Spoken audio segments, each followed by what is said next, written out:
ओम शांति। 23 अगस्त 2024। बाबा के महावाक्य।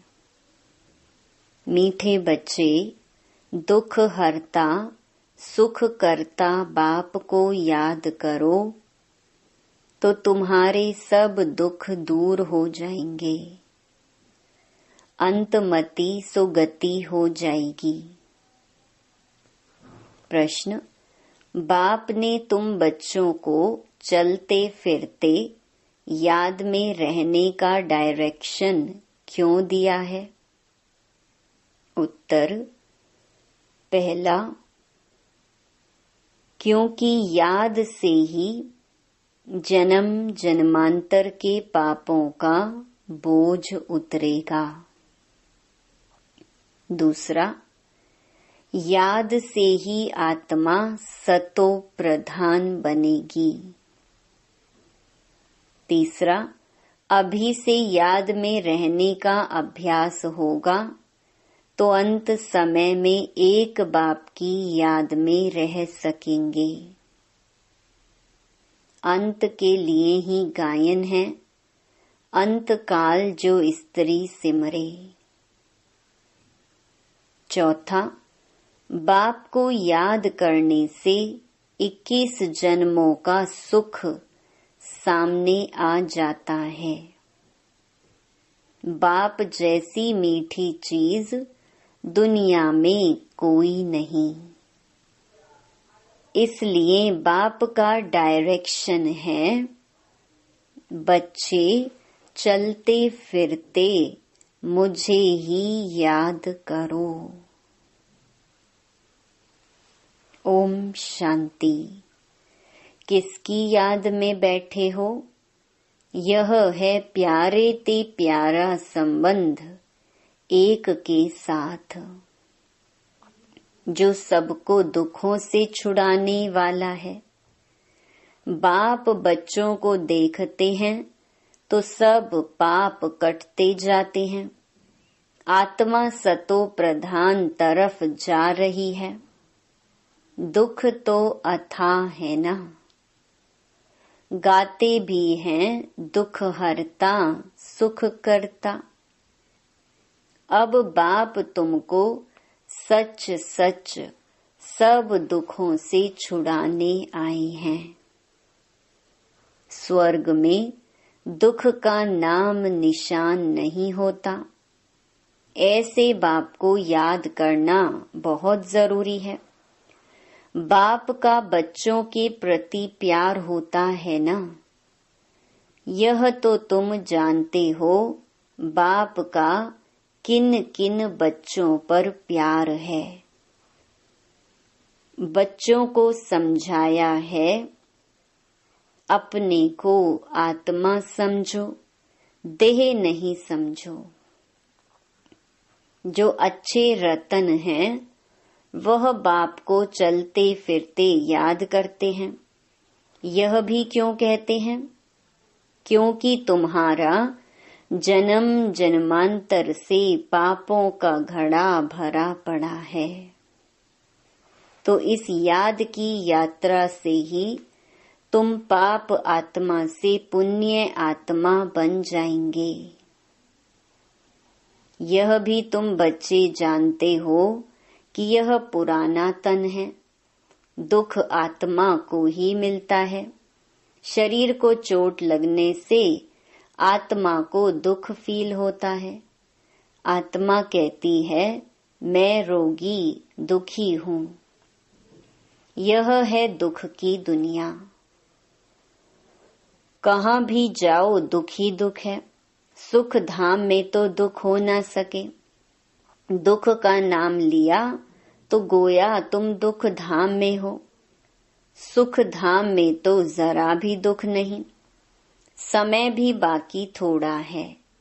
इसमें पूरा पुरुषार्थ करना है बाप को याद करने का। जितना याद करते रहेंगे उतना सतो प्रधान बनते जाएंगे। पुरुषार्थ करके अवस्था ऐसी जमानी है जो तुमको पिछाड़ी में सिवाय एक बाप के कुछ याद ना आए। एक गीत भी है, अंतकाल जो स्त्री सिमरे। यह अंतकाल है ना, पुरानी दुनिया दुख धाम का अंत है। अभी तुम सुख धाम चलने का पुरुषार्थ करते हो। तुम शूद्र से ब्राह्मण बने हो। यह तो याद रहना चाहिए ना। शूद्र को है दुख, हम दुख से निकल फिर अब चोटी पर चढ़ रहे हैं। तो एक बाप को याद करना है। मोस्ट बिलवेड बाप है। उनसे मीठी चीज कौन सी होती है? आत्मा उस परम पिता परमात्मा को ही याद करती है ना।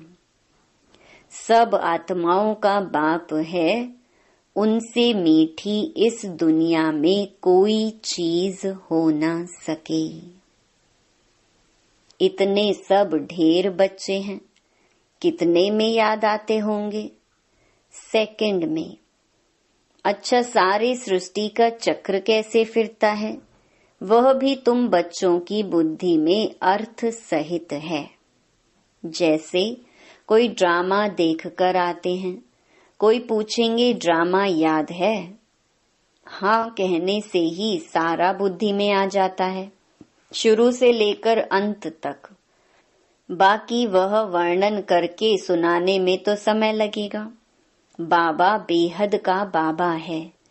उसको याद करने से ही 21 जन्मों का सुख सामने आ जाता है। बाप से यह वर्षा मिलता है। सेकंड में बच्चों को बाप का वर्षा सामने आ जाता है। बच्चा पैदा हुआ, बाप जान जाते हैं वारिस ने जन्म लिया। सारी मिल्कियत याद आ जाएगी। तुम भी अकेले अलग अलग बच्चे हो, अलग अलग वर्षा मिलता है ना, अलग अलग याद करते हो। हम बेहद बाप के वारिस हैं। सतयुग में तो एक ही बच्चा होता है, वह सारी मिल्कियत का वारिस ठहरा। बच्चों को बाप मिला और विश्व का मालिक बना। सेकंड में देरी नहीं लगती। बाप कहते हैं तुम अपने को आत्मा समझो, फीमेल मत समझो। आत्मा तो बच्चा है ना। बाबा कहते हैं हमें सब बच्चे याद पड़ते हैं। आत्माएं सब भाई भाई हैं। जो भी सब धर्म वाले आते हैं वह कहते सब धर्म वाले भाई भाई हैं, परंतु समझते नहीं। अभी तुम समझते हो कि हम बाबा के मोस्ट बिलवेड बच्चे हैं। बाप से पूरा बेहद का वर्षा जरूर मिलेगा।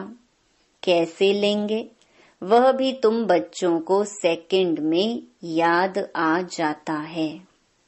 हम सतो प्रधान थे, फिर तमो प्रधान बने, अब फिर सतो प्रधान बनना है। तुम जानते हो बाबा से हमको स्वर्ग के सुखों का वर्षा लेना है। बाप कहते हैं अपने को आत्मा समझो। देह तो विनाशी है, आत्मा ही शरीर छोड़कर चली जाती है।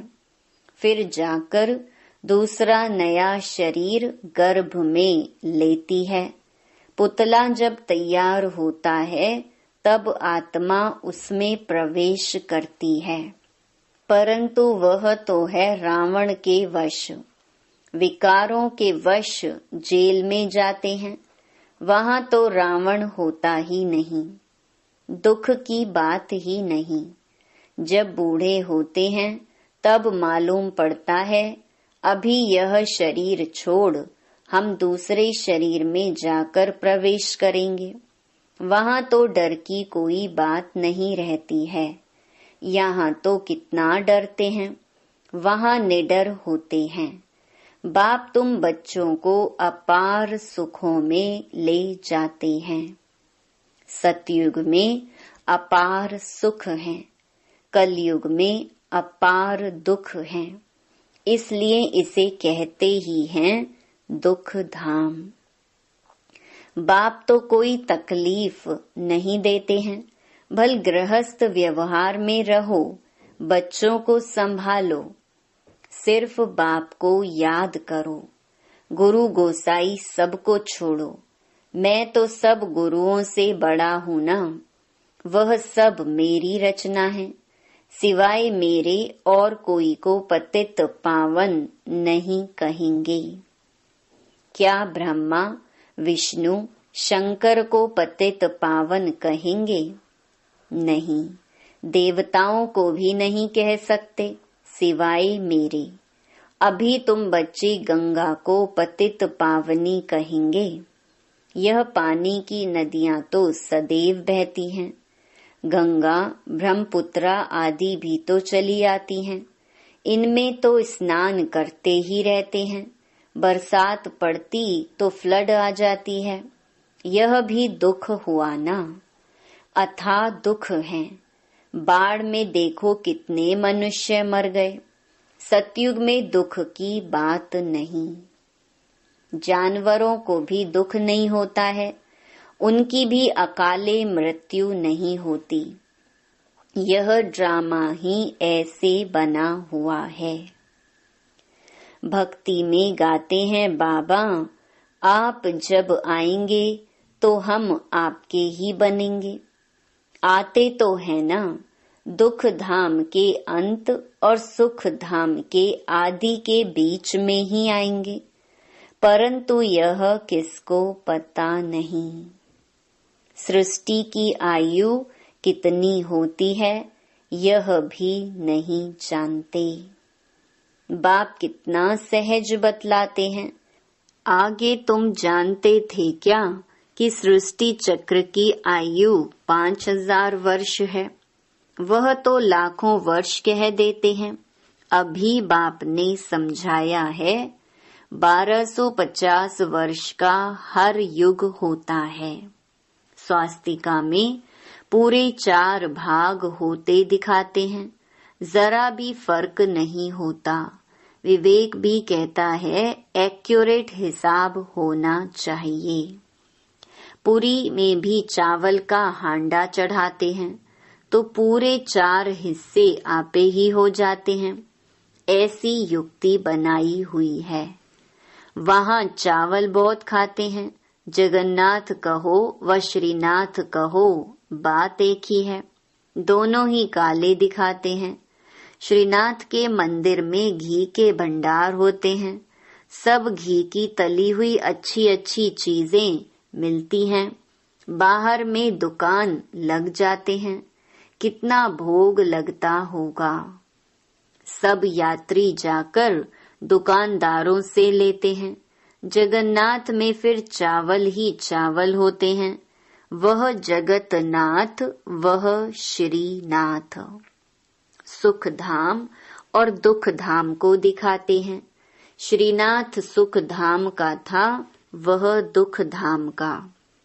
काले तो इस समय बन गए हैं काम चिता पर चढ़कर। जगन्नाथ को सिर्फ चावल का भोग लगाते हैं। इनको गरीब, उनको साहूकार दिखाते हैं। ज्ञान का सागर एक बाप ही है।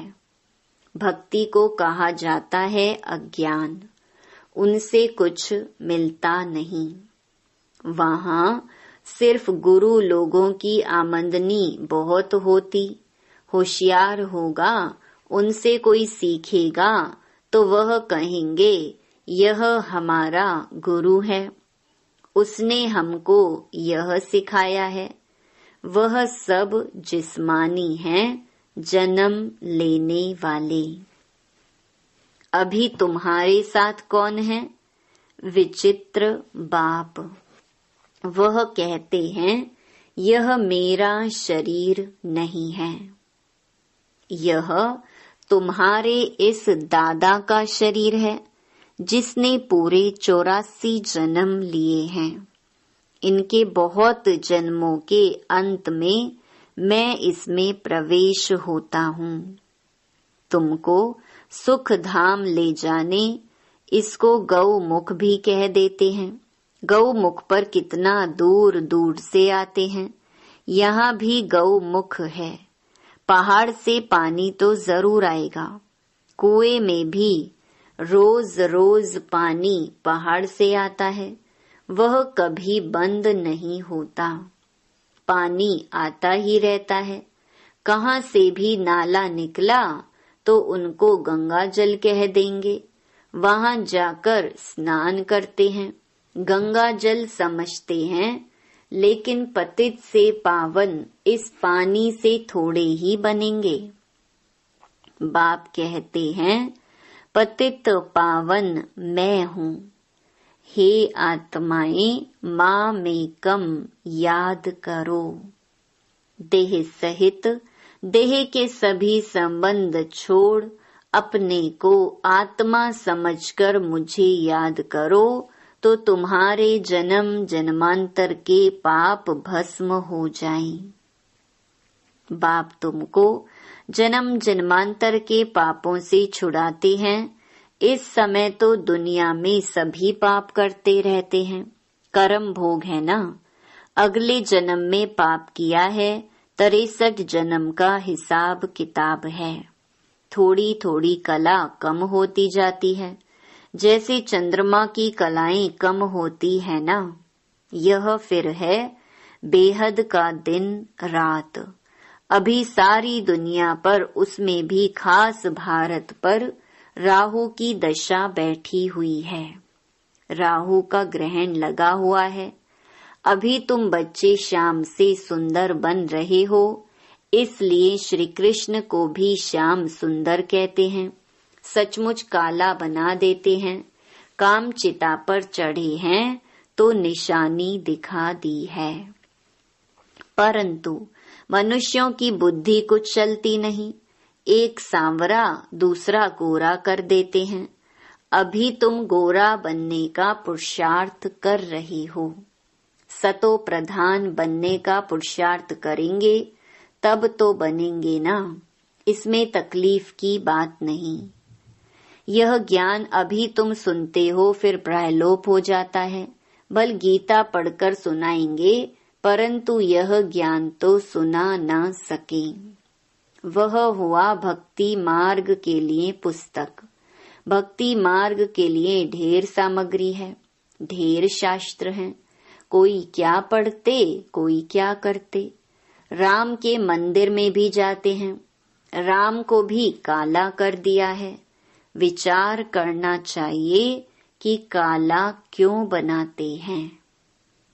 काली कलकत्ते वाली भी है। माँ माँ कह हैरान होते हैं। सबसे काली वह है और बहुत भयानक दिखाते हैं। उनको फिर माता कहते हैं।